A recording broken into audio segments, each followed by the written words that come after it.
As the movie opens, we see a seasoned archaeology professor named Hopper who has just embarked on a personal mission to uncover the fate of his long-lost family, who had vanished decades ago while searching for the mythical fountain of youth in a remote cave.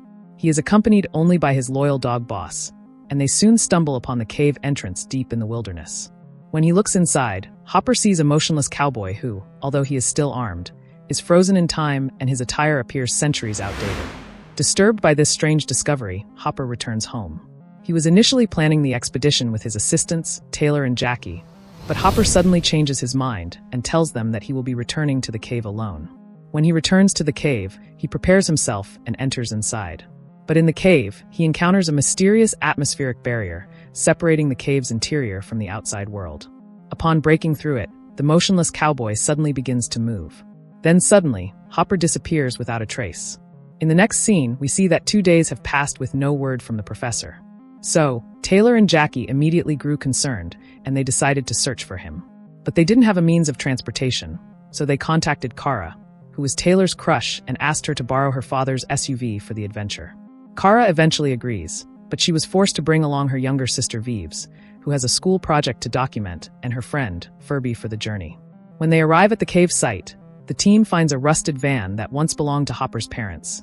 And this eventually confirms to the group the professor's real motivation for the adventure had always been to locate his missing family, and not the group of 70s-era hippies as he had been led to believe.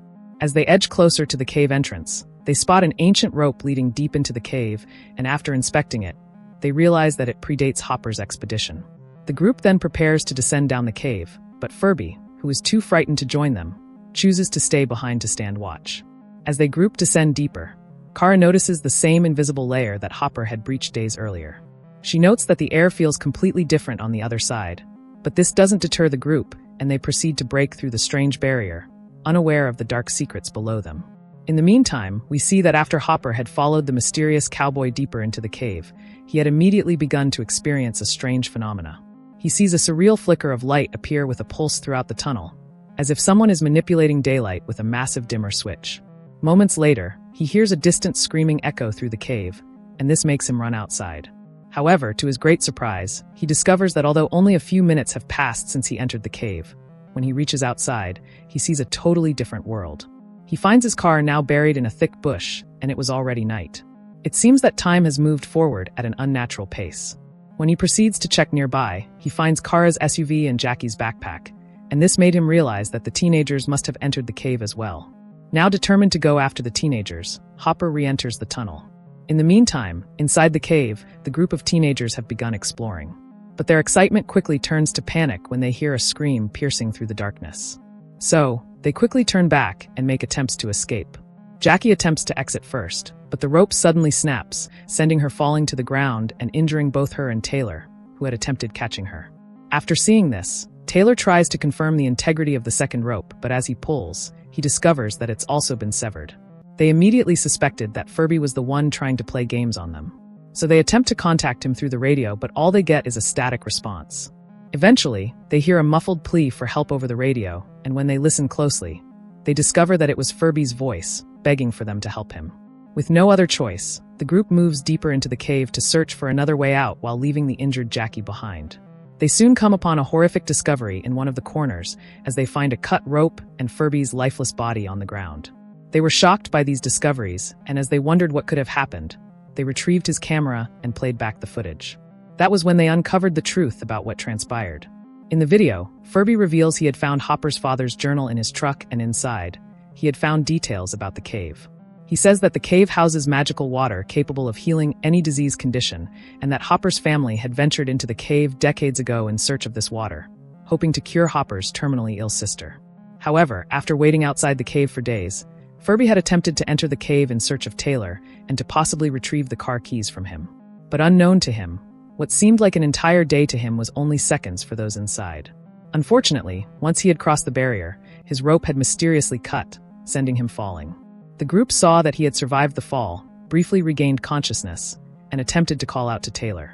But before he could escape, a savage caveman emerged from the shadows and brutally killed him.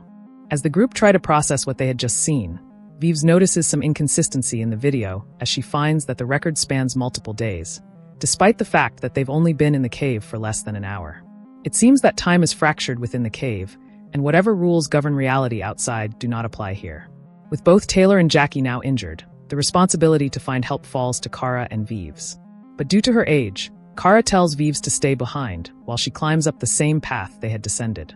But when she eventually makes it to the top, she emerges into a drastically altered and strange environment.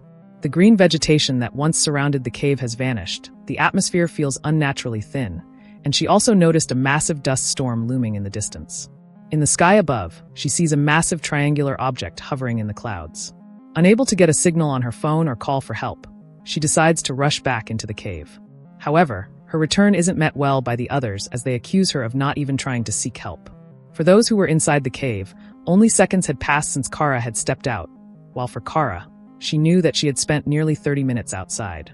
This discrepancy slowly begins to confirm the group's theory that time outside the cave progresses exponentially faster than inside, especially after Kara shows them the footage she had recorded.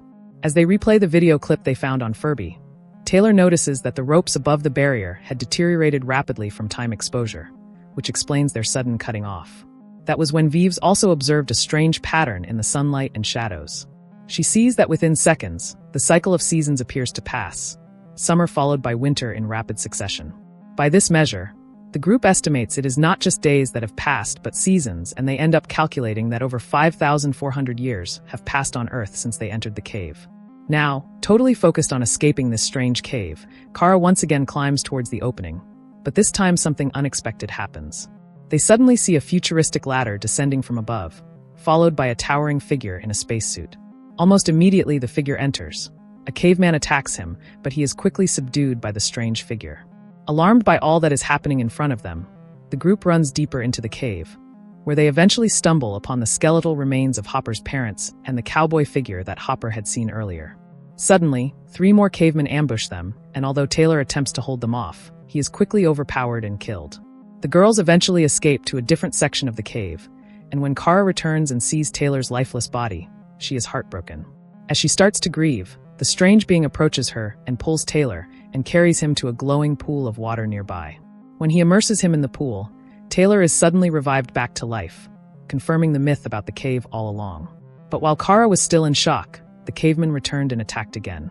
This time, they managed to knock off the alien's helmet, exposing him to the cave's toxic air.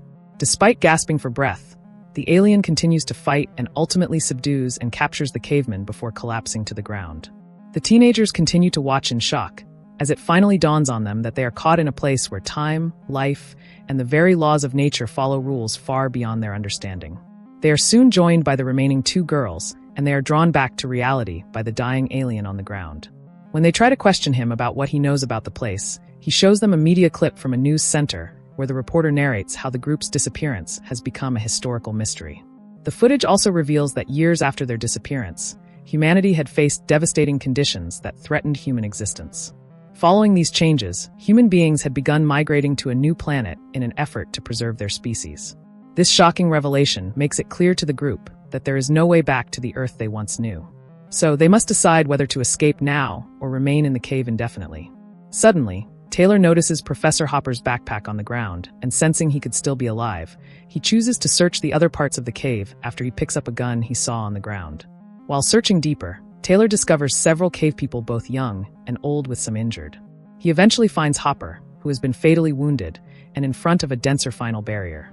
Behind it lies Hopper's long-lost sister, who is now suspended in time along with others from different historical periods, all frozen mid-conflict over the Fountain of Youth. Hopper then explains that the cave operates as a protective system, where each layer slows down time more drastically than the last. The deeper one goes, the slower time moves. In the end, Hopper tells Taylor that he is too injured to make it to the water, and that the cavemen will soon be on them. So, he encouraged Taylor to return to the others and escape before the cavemen return to them. Reluctantly, Taylor returns, and they use the water to heal Jackie and even resurrect Furby.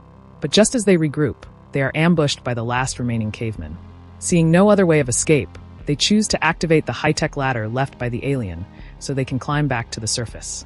Kara goes first, but upon reaching the cave's mouth, she finds that the entrance is now submerged in water. When she tries to force her way through the barrier, she is suddenly pulled away by a strange aquatic creature. Moments later, she returns fully suited in advanced gear, as she is revealed to have been evolved into another form of humanity. She then quickly lowers a futuristic rope and retrieves everyone from the cave, including Furby, Hopper, and Hopper's parents. Then in the final moments of the movie, we see all the survivors, Hopper, his sister, his parents, Furby, and the others are now all aboard a massive spaceship. And that the vessel is moving toward a new Earth, which will hopefully be a place for a second chance for humanity, now far beyond the time and world they once knew. And that's the story of the movie, Time Trap. If you enjoyed the recap, consider dropping a like on the video and subscribing to the channel. See you in our next recap.